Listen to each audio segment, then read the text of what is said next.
So hello students, మనము ఈ బాదామి చాళుక్యుల గురించి డిస్కస్ చేస్తున్నాం. మరి లాస్ట్ ఎపిసోడ్స్లో మనం రాజకీయ చరిత్ర గురించి డిస్కస్ చేసినాం. మళ్ళీ ఈ ఎపిసోడ్లో బాదామి చాళుక్యులు సాంస్కృతిక సేవనం అంటే ఏ విధంగా వాళ్ళు వాస్తుకు, శిల్పకళానికి, సాహిత్యానికి, మతానికి ఏ విధమైన సేవలను చేశారని డిస్కస్ చేస్తాం. సో బాదామి చాళుక్యులు సాంస్కృతిక పరిస్థితులు. మరి సాంస్కృతిక పరిస్థితులు అన్నప్పుడు మీరు కాంపిటేటివ్ ఎగ్జామ్స్లో గ్రూప్ 1 మెయిన్స్ కానివ్వండి, ఈవెన్ కొంతమంది సివిల్ సర్వీసెస్ రాస్తుంటారు తెలుగు మీడియం బ్యాక్గ్రౌండ్తో. మరి సాంస్కృతిక పరిస్థితులు అన్నప్పుడు మనకు 3 అంశాల మీద ఫోకస్ చేయాలి. మొదటి అంశం వచ్చేసి సాహిత్యము లేదా భాష సాహిత్యము. మరి రెండవ అంశం వచ్చేసి మతము. మూడవ అంశం వచ్చేసి శిల్పకళ అండ్ మళ్ళీ ఇంకొక వచ్చేసి మనకు వాస్తు కట్టడాలు. మనం ఇంగ్లీష్లో కల్చర్ అంటామండి, కల్చరల్ కండిషన్స్ అంటాం. కల్చర్ కండిషన్స్లో భాగంగా లిటరేచర్ ఉంటుంది, రిలీజన్ ఉంటుంది, ఆర్ట్ అండ్ ఆర్కిటెక్చర్ ఉంటుంది. మనం తెలుగులో ఏమంటామంటే సాహిత్యము, మతము, శిల్పకళ, వాస్తు. దక్కన్ను పరిపాలించినటువంటి బాదామి చాళుక్యులు దాదాపు 200 సంవత్సరాలు పరిపాలించాలని మనం రెఫర్ చేసాం. మరి ఎలాంటి కృషి చేశారు వీళ్ళు మన దక్కన్ సంస్కృతికి అన్నప్పుడు మరి భాష గురించి లేదా సాహిత్యానికి వీళ్ళు ఏ విధమైనటువంటి సేవ చేశారన్నప్పుడు సంస్కృతము వీడి యొక్క రాజభాష అంటాం. సంస్కృతము, సంస్కృత్. ఇన్ఫ్యాక్ట్ మీరు భారతీయ చరిత్రను అర్థం చేసుకున్నప్పుడు మౌర్యులు, శాతవాహనులు మినహా అన్ని రాజవంశాలు కూడా సంస్కృతాన్ని రాజభాషగా చేశాయి. బాదామి చాళుక్యులు కూడా సంస్కృతాన్ని రాజభాషగా చేయడం జరిగింది. సంస్కృతంతో పాటు వీళ్ళు కన్నడ తర్వాత ప్రాకృతమును కూడా ఆదరించారు అంటాం. స్ట్రిక్ట్గా చెప్పాలంటే ప్రాకృతము అనేది ప్రజల భాష, సంస్కృతము అనేది పండితుల భాష. ప్రాకృతము పామరుల భాష, సంస్కృతము పండితుల భాష. మళ్ళీ కన్నడ భాష అనేది అప్పుడప్పుడే అంటే కన్నడ లిటరేచర్ కానివ్వండి, కన్నడ సాహిత్యం కానివ్వండి అప్పుడప్పుడే రావడం జరిగింది అంటాం. మనం లాస్ట్ క్లాసెస్లో అంటే ఈ రాజకీయ చరిత్రలో భాగంగా డిస్కస్ చేసాం. రెండవ పులకేశి సేనానటువంటి రవికీర్తి మేగూతి జైనాలయంలో ఒక శాసనాన్ని వేయించాడు. ఆ శాసనం యొక్క భాష వచ్చేసి సంస్కృతము. ఆ శాసనాన్ని కన్నడ లిపిలో వేశాడు అని డిస్కస్ చేశాం. అంటే ఏంటి, కన్నడ లిపి ఉంది, సంస్కృత భాష ఉంది. సో సంస్కృతం అనేది రాజభాష, ప్రాకృతం అనేది ప్రజలు మాట్లాడే భాషగా పరిగణించాలి. మళ్ళీ ఈ కాలంలో మనకు చాలా రకాలైనటువంటి గ్రంథాలు రాశారు. మనము పొలిటికల్ హిస్టరీలో భాగంగా 1-2 డిస్కస్ చేశాం. మరి మతాన్ని చూసినప్పుడు మత పరిస్థితులు అంటే బాదామి చాళుక్యుల కాలం నాటి మత పరిస్థితులను చూసినప్పుడు వైదిక మతము లేదా హిందూ మతము ప్రాబల్యంలో ఉన్నది. హిందూ మతంలో శైవము ఉన్నది, తర్వాత వైష్ణవం ఉన్నది. శైవము, వైష్ణవము. మరి బాదామి చాళుక్యులు ఏ శాఖకు సంబంధించిన వారు అంటే బాదామి చాళుక్యులు అంటే మొదటి రాజులు జయసింహ వల్లభుడు కానివ్వండి, మొదటి పులకేశి కానివ్వండి, కీర్తివర్మన్ కానివ్వండి, వీళ్ళు శైవాన్ని ఆదరిస్తే రెండవ పులకేశి వైష్ణవాన్ని ఆదరించాడు అని చెప్తాం. అంటే ఏ శాఖను వీళ్ళు ఆదరించిన, ఏ శాఖను వీళ్ళు అంటే ఫాలో అయినా వేరే శాఖలను చాలా అంటే మత సామరస్యంతో అంటే శాఖ సామరస్యంతో వీళ్ళు చూశారు అని చెప్తూ ఉంటారు. సో హైందవాన్ని వీళ్ళు ఆదరించారు. హైందవంతో పాటు మనకు జైనము కూడా ప్రాచుర్యంలో ఉందని చెప్తాం. ఇన్ఫ్యాక్ట్ జైన మతాన్ని మనం చూసినట్లయితే మనకు జైనంలో ఎలాగైతే హైందవంలో మనకు 2 శాఖలు ఉన్నాయో, శైవము వైష్ణవము, అలాగే జైనంలో కూడా మనకు 2 శాఖలు ఉన్నాయి. దిగంబర జైనము, శ్వేతాంబర జైనము. మళ్ళీ దిగంబర జైనం అనేది మనకు కర్ణాటక ప్రాంతంలో చాలా ప్రసిద్ధి. దిగంబర జైనం మనం రాజకీయ చర్చలో భాగంగా డిస్కస్ చేసినాం, ఇందాక కూడా రెఫర్ చేసినాం. జైన సేనాని రవికీర్తి, రెండవ పులకేశి యొక్క జైన సేనాని రవికీర్తి దిగంబర జైనానికి సంబంధించిన వ్యక్తి అనమాట. అంటే బాదామి చాళుక్యులు హైందవ మతాభిమానులు అయినప్పటికీ పరమత సహనాన్ని పాటించారు అనేది గుర్తుపెట్టుకోవాలి. సో భాష, సాహిత్యంతో పాటు మతము. మనకు వాస్తుశిల్పకళ, మళ్ళీ వాస్తుశిల్పకళ అనే టాపిక్ వచ్చినప్పుడు మనకు ఈ వాస్తుశిల్పకళను అధ్యయనం చేయడానికి చరిత్రకారులు అంటే ఈ వాస్తుశిల్పకళను 2 భాగాలుగా విభజించారు. అంటే మనం అధ్యయనం కోసం, ఫర్ అవర్ కన్వీనియన్స్, అంటే మనకు అర్థం కావడానికి వాస్తుశిల్పకళను 2 భాగాలుగా విభజించారు అంటాం. అందులో రాక్ కట్ కేవ్ టెంపుల్స్ అంటాం, మనం తెలుగులో గుహాలయాలు, రాక్ కట్ కేవ్ టెంపుల్స్, గుహాలయాలు. ఇంకొక కేటగిరీ వచ్చేసి స్ట్రక్చరల్ టెంపుల్స్, నిర్మితి ఆలయాలు.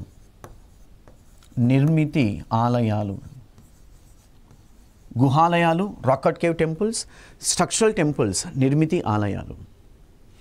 ఏంటి గుహాలయాలు ఏంటి అంటే, మనము అంటే ఈ టర్మ్ని అర్థం చేసుకున్నప్పుడు గుహ ప్లస్ ఆలయము, గుహాలయము అంటే మనకి గుహలలో కేవ్స్ అంటాం.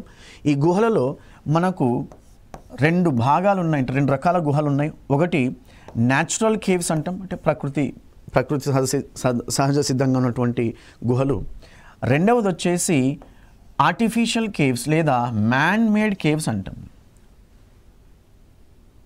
మళ్ళీ మ్యాన్ మేడ్ కేవ్స్ లేదా ఆర్టిఫిషియల్ కేవ్స్లే మనము గుహాలయాలు అంటాం. అంటే ఎక్కడి నుంచి గుహాలయము కాన్సెప్ట్, అంటే ఈ సాంప్రదాయం ఎక్కడి నుంచి వచ్చిందంటే క్రెడిట్ గోస్ టు బౌద్ధము.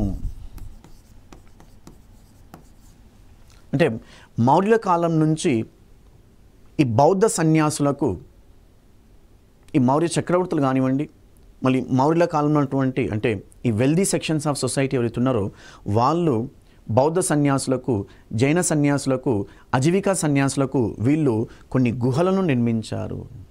వీటిని మనము మ్యాన్ మేడ్ కేవ్స్గా పరిగణిస్తాము. అంటే ఉండడానికి మనం వీటిని విహారాలు అంటాం. అంటే బౌద్ధ మత పరిభాషలో విహారాలు, some sort of guest house అంటాం. అంటే మన పరిభాషలో చెప్పుకోవాలంటే సత్రాలు అన్నట్టు, సత్రాలు అంటాం. అంటే రెస్ట్ హౌసెస్. అంటే మీరు ఎప్పుడైనా ఏదైనా టెంపుల్స్ వెళ్ళినప్పుడు కానివ్వండి, మీరు అబ్జర్వ్ చేసినట్లయితే ప్రతి టెంపుల్స్కు కొన్ని సత్రాలు ఉంటాయి అన్నట్టు, అంటే భక్తులు అక్కడ ఉండడానికి. అలాంటివే ఈ బౌద్ధ ఆరామాలు కానివ్వండి, విహారాలు కానివ్వండి. మళ్ళీ మెల్లమెల్లగా ఈ బౌద్ధ ఆరామాలు లేదా విహారాలు లేదా మ్యాన్మేడ్ కేవ్స్ మెల్లమెల్లగా ప్రార్థనాలయాలుగా రూపాంతరం చెందింది. తర్వాత కాలంలో గుహాలయాలుగా రూపాంతరం చెందింది. మళ్ళీ ఈ గుహాలయాల కాన్సెప్ట్ ఏంది అని మనం అర్థం చేసుకున్నప్పుడు ఈ గుహాలయాలను, అంటే ఈ గుహాలయాల్లో ఈ శిల్పులు ఎవరైతే ఉన్నారో, స్కల్ప్టర్స్ అంటాం వాళ్ళని ఇంగ్లీష్లో, శిల్పులు ఎవరైతే ఉన్నారో వీళ్ళు ఒక పెద్ద గుహను తీసుకొని దీనికి ఆలయము ఆకారాన్ని ఇస్తారు. ఆలయ ఆకారాన్ని ఇస్తారు. అబ్జర్వ్ చేయాలి. మనకు బాదామి అంటే చాళుక్యులకు 2 రాజధానులు ఉన్నాయని డిస్కస్ చేసినాం. బాదామి పరిపాలనా రాజధాని, పట్టడాకల్లు సాంస్కృతిక రాజధాని. బాదామి అనే ప్రదేశంలో ఈ న్యాచురల్ కేవ్స్ను వీళ్ళు ఆర్టిఫిషియల్ కేవ్స్గా చేయడం జరిగింది, అంటే గుహాలయాలు నిర్మించడం జరిగింది. సో మనకు బాదామిలో మనకు టోటల్గా 4 కేవ్స్ ఉన్నాయన్నట్టు, 4 గుహలు ఉంటాం. So cave number 1, cave number 2, cave number 3, cave number 4. గుహ మొదటి గుహ, రెండవ గుహ, మూడవ గుహ, 4వ గుహ.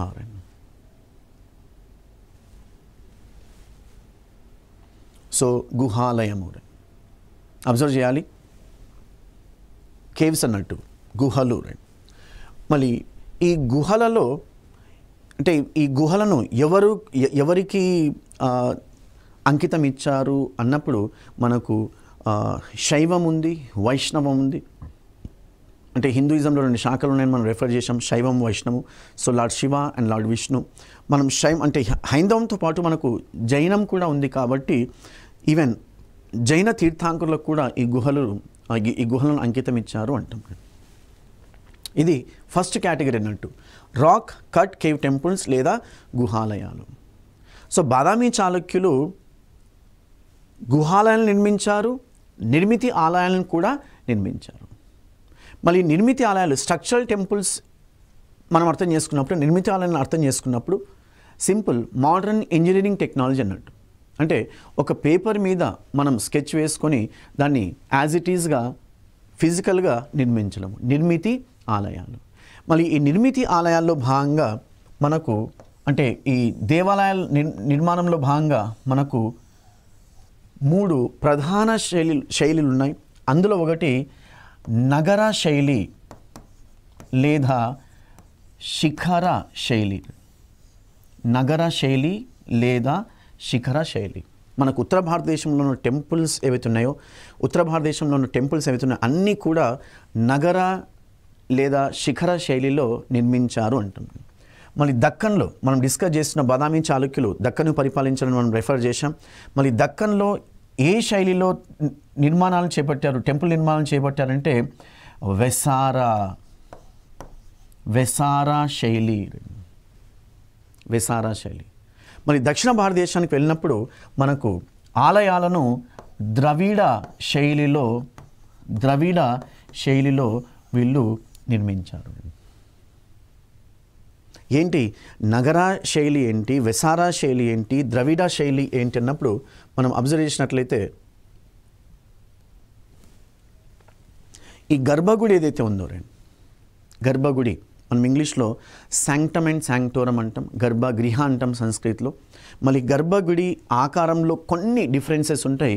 ఈ డిఫరెన్సెస్ మీద వీటిని నగర, వెసార, ద్రవిడగా పరిగణించారు. అంటే మనం గర్భగుడిని అబ్జర్వ్ చేసినట్లయితే నగర శైలిలో గర్భగుడి ఈ విధంగా ఉంటుంది, సమ్ సార్ట్ ఆఫ్ కర్వ్గా ఉంటుంది. వెసారాలో ఈ విధంగా ఉంటుంది గర్భగుడి, వెసారా స్టైల్లో గర్భగుడి ఈ విధంగా ఉంటుంది.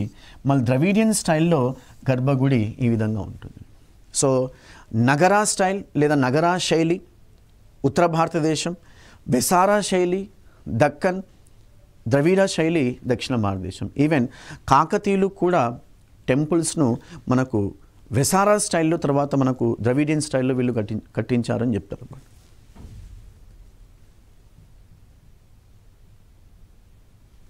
సో గుహాలయాలు, నిర్మితి ఆలయాలు.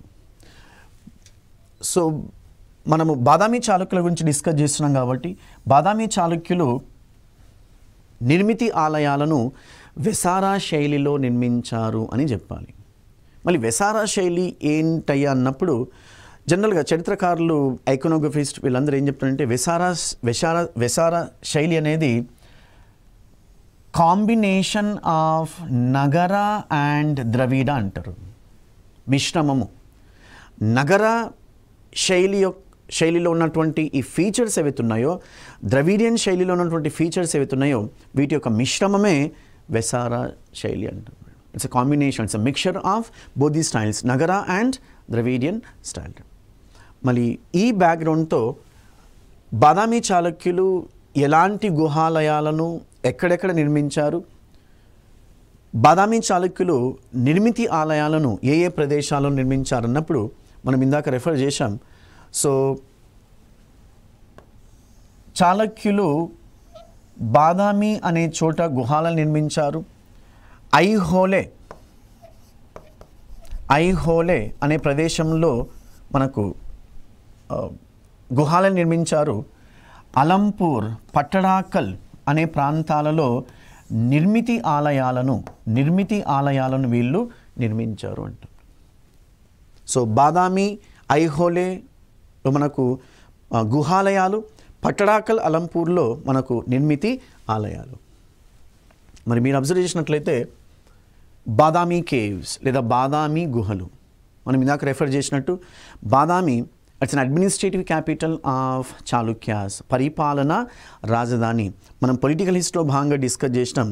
మళ్ళీ మొదటి పులకేశి అంటే స్వతంత్ర రాజ్య స్థాపకుడు, బాదామి చాళుక్యుల స్వతంత్ర రాజ్య స్థాపకుడు అయినటువంటి మొదటి పులకేశి ఎవరైతే ఉన్నారో, సో ఈయన బాదామిలో ఒక కోటను నిర్మించారు అని డిస్కస్ చేశాం. అదే ఇది. మనం దీన్ని గిరిదుర్గ అంటాం. మనం తెలుగులో ఏమంటామంటే గిరిదుర్గము. గిరిదుర్గము, గిరి హిల్, కొండ లేదా గుట్ట, దుర్గము ఫోర్ట్, హిల్ ఫోర్ట్. సో గిరిదుర్గము. మనకు ఐడియా ఉండడానికి మనకు తెలంగాణ ప్రాంతంలో మనకు గొల్లాకొండ లేదా గోల్కొండ, రాచాకొండ, దేవరాకొండ, ఈవెన్ మనకు వరంగల్ ఓరుగల్లు ఫోర్ట్ అంటే మనకు. సో అంటే ఓరుగల్లు ఫోర్ట్ మనకు అది డిఫరెంట్ కేటగిరీ, స్థలదుర్గ అంటాం. కానీ గిరిదుర్గం అనే కేటగిరీ చాలా భయంకరమైన శత్రు దుర్భేదమైన కోటలు అంటాం. సో మొదటి పులకేశి సో బాదామిలో గిరిదుర్గాన్ని నిర్మించాడు అంటాం. సరే, మనకు దాన్ని పక్కన పెట్టినట్లయితే సో బాదామిలో మనకు దాదాపుగా 4 గుహలు ఉన్నాయి. మొదటి గుహ శైవానికి సంబంధించినది, అంటే లార్డ్ శివ. అంటే మనకు శిల్పకళ మనకు అంటే మనం ఈ గుహలు అబ్జర్వ్ చేసినట్లయితే మనకు అర్ధనారీశ్వర శిల్పము, మహిషాసుర మర్దిని శిల్పము, మహిషాసుర మర్దిని ద గాడెస్ ఎక్కడ మొదటి గుహలో రండి. మొదటి గుహలో సో అంటే మొదటి గుహ శైవానికి సంబంధించింది అని మనం అనుకున్నట్లయితే ఈ మొదటి గుహలో ఈ శిల్పాలు ఉన్నాయన్నట్టు. సో మనకు నటరాజ శిల్పం ఉంటుంది, మనకు అర్ధనారీశ్వర శిల్పం ఉంటుంది, తర్వాత మహిషాసుర మర్దిని. రెండవ గుహలో విష్ణుమూర్తి శిల్పం ఉంటుంది. మీరు అబ్జర్వ్ చేసినట్లయితే వరాహ శిల్పము. వరాహ అంటే మనకు దశావతారంలో భాగంగా one of the incarnations of Lord Vishnu వరాహ అవతారము. బోర్ ఇన్కర్నేషన్ అంటాం, వరాహ అవతారము. సో వరాహ అవతారంతో పాటు మనకు లార్డ్ విష్ణు ఇమేజ్ కూడా ఉంటుంది, మనకు స్కల్ప్చర్ ఉంటుంది, శిల్పం ఉంటుంది. మనకు 3rd and 4th కేవ్స్లో అంటే 3వ గుహ 4వ గుహలో మనకు జైన శిల్పాలు ఉంటాయి. అంటే జైన శిల్పము అంటాం. జైన శిల్పము, జైన్ స్కల్ప్చర్,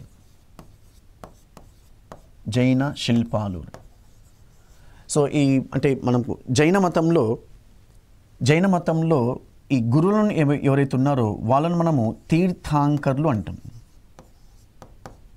తీర్థాంకరులు. సో జైన మత గురువులను తీర్థాంకరులు అంటాం.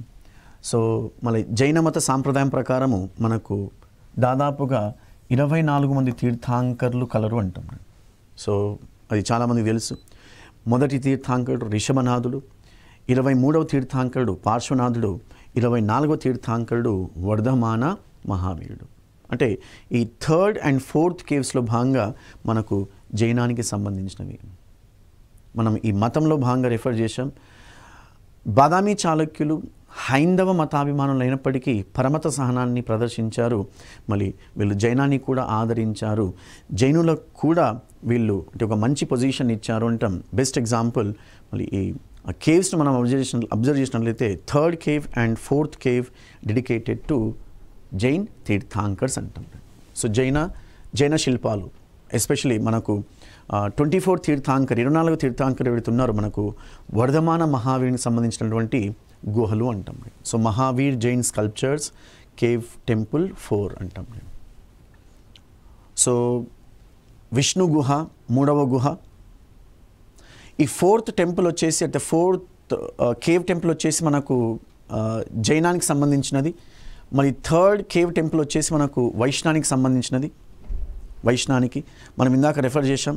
మహిషాసుర మర్దిని, అర్ధనారీశ్వర, ఇవన్నీ కూడా మనకు ఇన్సైడ్ అంటే ఈ కేవ్స్లో ఉన్నటువంటి అంటే ఇన్సైడ్ స్కల్ప్చర్స్ అన్నట్టు.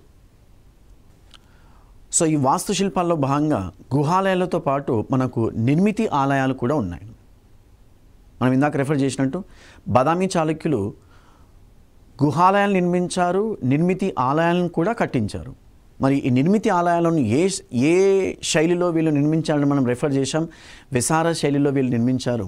సో స్ట్రక్చరల్ టెంపుల్స్ అంటాం ఇంగ్లీష్లో, నిర్మితి ఆలయాలు. మళ్ళీ ఈ నిర్మితి ఆలయాలను బాదామి చాళుక్యులు వెసార శైలిలో నిర్మించారు.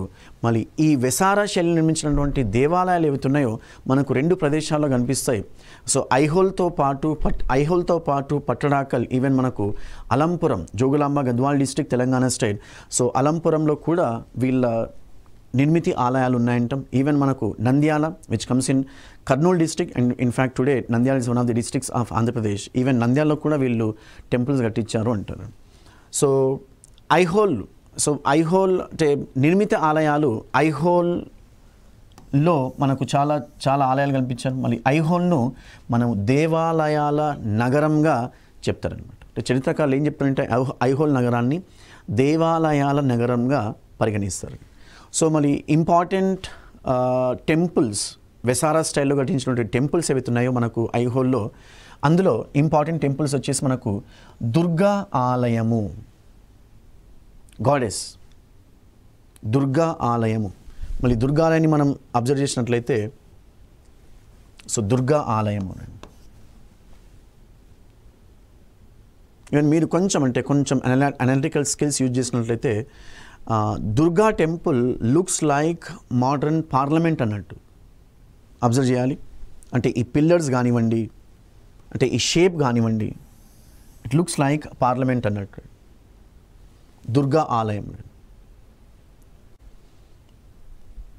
దుర్గా ఆలయంతో పాటు మనకు హుసిమల్లి గుడి ఈజ్ ఎ కన్నడిగా టర్మ్. మన తెలుగులో ఆలయం అంటాం, దేవాలయము. హుసిమల్లి లేదా శివాలయము అంటాం, శివాలయము. హుసిమల్లి అంటే మనకు లోకల్గా లార్డ్ శివ అంటే శివుణ్ణి మన లోకల్గా అంటే మనం ఐహోల్లో ఉన్న ప్రజలు ఎవరుతున్నారో ఆ ప్రజలు హుసిమల్లి అంటాం. సో హుసిమల్లి గుడి లేదా శివాలయం. మళ్ళీ ఇంకొక ప్రముఖమైన దేవాలయం మనకు ఐహోల్లో వెసారా స్టైల్ లేదా వెసారా శైలిలో నిర్మించారు. దీన్ని మనము లాడ్ఖాన్ దేవాలయం అంటాం. లాడ్ఖాన్ టెంపుల్, లాడ్ఖాన్ దేవాలయం. అంటే లాడ్ఖాన్ అనే పేరు సూఫీ మత గురువు అని, నాకు భక్తి ఉద్యమము, సూఫీ ఉద్యమాల్లో భాగంగా సూఫీ మత గురు అయినటువంటి లాడ్ఖాన్ ఉత్తర భారతదేశం నుంచి దక్కన్కు వచ్చి ఈయన దక్కన్లో స్థిరపడ్డాడు అంటారు. మళ్ళీ చరిత్ర ఏం చెప్తుందంటే ఈయన ఉత్తర భారతదేశానికి సంబంధించినటువంటి ఒక సూఫీ మత గురువు. మళ్ళీ ఉత్తర భారతదేశం నుంచి వచ్చి ఇక్కడ దక్కన్లో స్థిరపడ్డాడు. ఇక్కడ ఎస్పెషలీ ఈ ఐహోల్లో శివా టెంపుల్ లేదా శివాలయంలో ఈయన అంటే ఈ ప్రిమైసెస్లో శివాలయం ప్రిమైసెస్లో అంటే మంటప కానివ్వండి, మండపం అంటాం తెలుగులో, మంటప. ఈ మంటపంలో ఈయన నివసించేవాడు అంటాం. మళ్ళీ ఈ లోకల్ పీపుల్ ఎవరుతున్నారు, ప్రజలు ఎవరుతున్నారో, సో వాళ్ళు ఆయన దగ్గరికి వెళ్ళి అంటే ఆయన యొక్క బ్లెస్సింగ్స్ తీసుకునే వాళ్ళు అని చెప్తున్నాడు. సో మెల్లమెల్లగా మళ్ళీ ఈ శివాలయం అనేది లాడ్ఖాన్ టెంపుల్గా ప్రాచుర్యంలోకి రావడం జరిగింది. Even today the local people వాళ్ళు శివాలయాన్ని లాడ్ఖాన్ టెంపుల్గా పరిగణిస్తారు. సో లాడ్ఖాన్ దేవాలయము లేదా Ladkhan temple. Strictly speaking Ladkhan is a Sufi saint, is not a god. Basically it's a Shiva temple అన్నట్టు.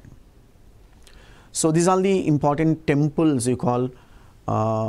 మనకు ఐహోల్ అన్నటువంటి ప్రసిద్ధమైనటువంటి దేవాలయాలు అంటాం దుర్గా ఆలయము, హుసిమల్లి గుడి, లాడ్ఖాన్ దేవాలయం. ఐహోలులో మేగూతి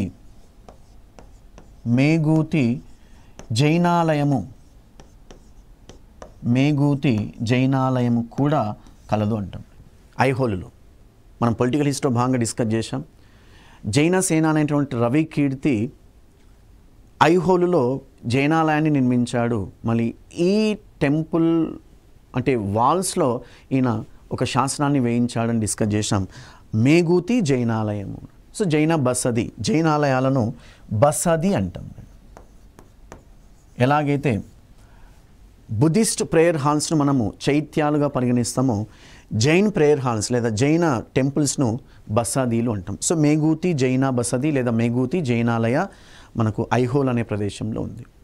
సో బాదామి చాళుక్యులు వెసార శైలిలో ఐహోల్లో చాలా రకాలైనటువంటి దేవాలయాలను వీళ్ళు నిర్మించారు. ఐహోల్తో పాటు పట్టడాకల్లో కూడా వీళ్ళు వెసార శైలిలో నిర్మించారు. మళ్ళీ పట్టడాకల్లో దాదాపు మనకు 10 దేవాలయాలు పట్టడాకల్లో వీళ్ళు నిర్మించారంటే, పట్టడాకల్ యొక్క ప్రాముఖ్యత ఏంటంటే మనం ఇందాక రెఫర్ చేశాం, సాంస్కృతిక రాజధాని అనేది. సాంస్కృతిక రాజధాని, కల్చరల్ క్యాపిటల్ అంటాం, సాంస్కృతిక రాజధాని. మరి ఇంకొక అంటే పట్టడాకల్ యొక్క ప్రాముఖ్యత ఏంటంటే, పట్టడాకల్లో మనకు 3 శైలులలో దేవాలయాలను నిర్మించారు. నగర లేదా శిఖర, వెసార, ద్రవిడ. పట్టడాకల్ యొక్క ప్రాముఖ్యత ఏంటంటే, పట్టడాకల్లో 3 శైలుల యొక్క దేవాలయ నిర్మాణం జరిగింది. నగర శైలిలో ఉన్నటువంటి దేవాలయాలు ఉన్నాయి, వెసారా శైలిలో ఉన్నటువంటి దేవాలయాలు ఉన్నాయి, ద్రవిడ శైలిలో ఉన్నటువంటి దేవాలయాలు కూడా ఉన్నాయి. అది పట్టడాకల్ యొక్క ప్రాముఖ్యత.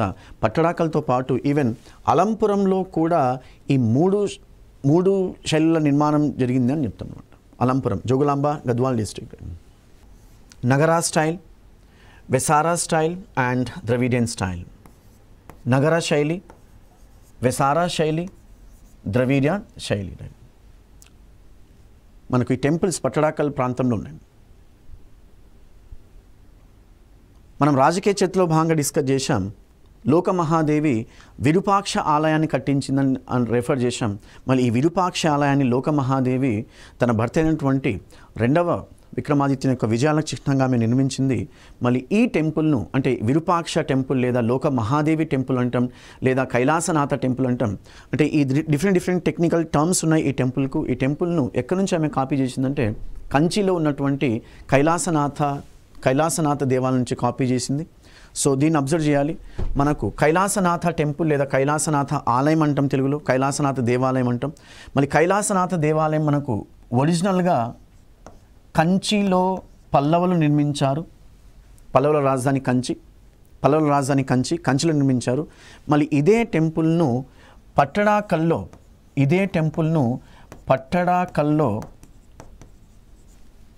బాదామి చాళుక్యులు నిర్మించారు. Same copy and paste, replica అంటాం. సో కంచిలో ఉన్నటువంటి కైలాసనాథ దేవాలయాన్ని బాదామి చాళుక్యులు పట్టడాకల్లో నిర్మించారు. మళ్ళీ ఇదే టెంపుల్ను మనకు ఎల్లోరాలో రాష్ట్రకూటులు నిర్మించారు. మరి రాష్ట్రకూటులో భాగంగా మనం నెక్స్ట్ ఎపిసోడ్లో రాష్ట్రకూటుల గురించి డిస్కస్ చేస్తాం. అక్కడ మళ్ళీ ఈ గుహాలయాల గురించి మనం డిస్కస్ చేస్తాం. యాజ్ ఆఫ్ నౌ పట్టడాకల్లో మనకు 3 శైలుల్లో దేవాలయ నిర్మాణం జరిగింది. వెసార, ద్రవిడ మరియు నగర. మళ్ళీ అందువల్లనే పట్టడాకల్ను చరిత్రకారులు సాంస్కృతిక రాజధానిగా పరిగణించారు. మళ్ళీ పట్టడాకల్ను యునెస్కో వారు కూడా రికగ్నైజ్ చేయడం జరిగింది, అంటే వారసత్వ సంపద కింద రికగ్నైజ్ చేయడం జరిగింది. మళ్ళీ కంచిలో ఉన్నటువంటి కైలాసనాథ దేవాలయాన్ని పట్టడాకల్లో బాదామి చాళుక్యులు నిర్మించారు. మళ్ళీ ఇదే దేవాలయాన్ని ఎల్లోరాలో రాష్ట్రకూటులు నిర్మించారు. ఇక్కడ ఒక చిన్న నోట్ మీరు చేసుకోవాల్సిన అంశం ఏంటంటే,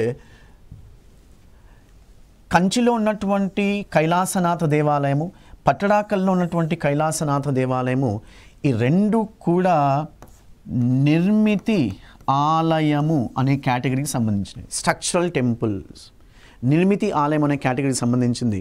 మళ్ళీ ఎల్లోరాలో ఉన్నటువంటి కైలాసనాథ టెంపుల్ అనేది మళ్ళీ ఏ కేటగిరీకి సంబంధించిందా అంటే, అది మనకు గుహాలయము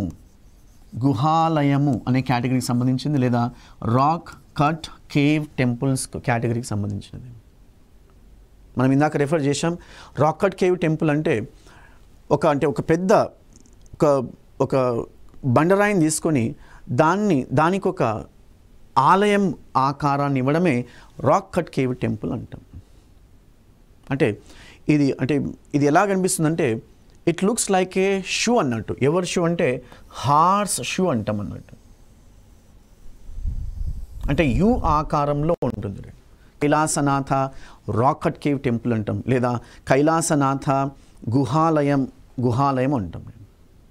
సో ఈ రెండు కూడా నిర్మితి ఆలయము అనే కేటగిరీ సంబంధిస్తే మనకి ఎల్లోరా ఉన్నటువంటి కైలాసనాథ ఆలయము గుహాలయము కేటగిరీకి సంబంధించినది. బిసైడ్స్ మనకి ఇందాక రెఫర్ చేసాం దుర్గా టెంపుల్, మనకు పట్టడాకల్లో ఉన్నటువంటి ఈ టెంపుల్ కాంప్లెక్స్ అంటాం. మళ్ళీ అలంపురంలో కూడా మనకు బాదామి చాళుక్యులు ఆలయాలు నిర్మించారు. అందులో ఒకటి సంగమేశ్వర ఆలయము మనకు కూడలి సంగం అనే ప్రదేశంలో ఉంటుంది. సంగమేశ్వరాలయం సంగమము, రెండు నదుల కలయిక అంటాము, కృష్ణ మరియు తుంగభద్ర. సో సంగమేశ్వర టెంపుల్ అంటాం. మనకు వర్షాకాలంలో టెంపుల్ మొత్తం మునిగిపోతుంటుంది. జనరల్ మీరు చాలామంది అబ్జర్వ్ చేసి ఉంటారు. సో సంగమేశ్వర టెంపుల్, ఈ టెంపుల్ని కూడా బాదామి చాళుక్యులు కట్టించారు. మనకు అలాగే అలంపురంలో దాదాపు అంటే బ్రహ్మేశ్వర ఆలయాలు ఉన్నాయన్నమాట. నవబ్రహ్మేశ్వర ఆలయాలు ఉన్నాయి. సో 9 టెంపుల్స్ ఉన్నాయి. ఈ 9 టెంపుల్స్ను కూడా బాదామి చాళుక్యులు అలంపూర్లో కట్టించారు. మళ్ళీ ఈ నవబ్రహ్మేశ్వర ఆలయాలు ఏవైతున్నాయో అన్ని ఆలయాలు కూడా శివునికి సంబంధించినటువంటివి. Not even a single temple dedicated to Brahma అంటాం. అన్ని టెంపుల్స్ అంటే నవబ్రహ్మేశ్వర, కానీ టైటిల్ మాత్రం నవబ్రహ్మేశ్వర టెంపుల్స్ అని ఉంటుంది. కానీ ఒక్క టెంపుల్ కూడా బ్రహ్మదేవునికి అంకితం ఇవ్వలేదు. అన్ని టెంపుల్స్ను అంటే అన్ని ఆలయాలు కూడా శివునికి అంకితం ఇచ్చారు అంటాం. అండ్ ఆఫ్ ఆల్ టెంపుల్స్ అంటే అలంపూర్లో ఉన్నటువంటి అన్ని ఆలయాల్లో ప్రసిద్ధి చెందినటువంటి ఆలయం వచ్చేసి మనకు జోగులాంబ దేవాలయము. మళ్ళీ జోగులాంబ దేవాలయం మనకు చాలా ఎగ్జామ్స్లో క్వశ్చన్ అడిగారు. జోగులాంబ దేవాలయాన్ని బాదామి చాళుక్యులు ద్రవిడ శైలిలో నిర్మించారు అంటున్నాం. జోగులాంబ దేవాలయాన్ని బాదామి చాళుక్యులు ద్రవిడ శైలిలో నిర్మించారు అని చెప్తాం. సో చాలామంది తెలుసు జోగులాంబ మనకు one of the Shakti peethas అంటాం. Right, it's all about Badami చాళుక్యుల గురించి రాజకీయ చరిత్రను డిస్కస్ చేసినాం. చాలా బ్రీఫ్గా వాళ్ళ రాజకీయ చరిత్ర డిస్కస్ చేసినాం. వాళ్ళ వంశస్థాపకుడు ఎవరు, గొప్ప రాజు ఎవరు, మళ్ళీ చివరి రాజు, వాళ్ళతో పాటు వాస్తుశిల్ప కళల అభివృద్ధి కూడా డిస్కస్ చేశాం. సో మన ఈ ఎపిసోడ్స్లో అంటే లాస్ట్ ఎపిసోడ్స్లో మనము బాదామి చాళుక్యుల గురించి రాజకీయ చరిత్రలో భాగంగా వాళ్ళ వంశం ఏ విధంగా ఆవిర్భవించింది, వాళ్ళు ఎవరికి సామంతులుగా ఉంటూ వాళ్ళ రాజకీయ ప్రస్థానాన్ని స్థాపించారు, ఎవరి ఆధ్వర్యంలో ఎస్పెషల్ రెండవ పులకేశి ఆధ్వర్యంలో వాళ్ళు తమ సామ్రాజ్యాన్ని విస్తరించారు. మళ్ళీ వీళ్ళు కృష్ణా గోదావరి ప్రాంతాల మీద ఆధిపత్యం కోసం పల్లవులతో చాలా యుద్ధాలు చేసి మళ్ళీ మెల్లమెల్లగా చరిత్ర నుంచి కనుమరుగని డిస్కస్ చేసినాం. మళ్ళీ వీటితో పాటు బాదామి చాళుక్యులు ఎలాంటి సేవం చేశారు, సాహిత్యానికి ఎలాంటి సేవం చేశారు, శిల్పకళ అభివృద్ధికి ఏ విధంగా సాయం చేశారు, మళ్ళీ దేవాలయాల నిర్మాణానికి ఎలాంటి సేవ చేశారని కూడా డిస్కస్ చేశాం. Thank you.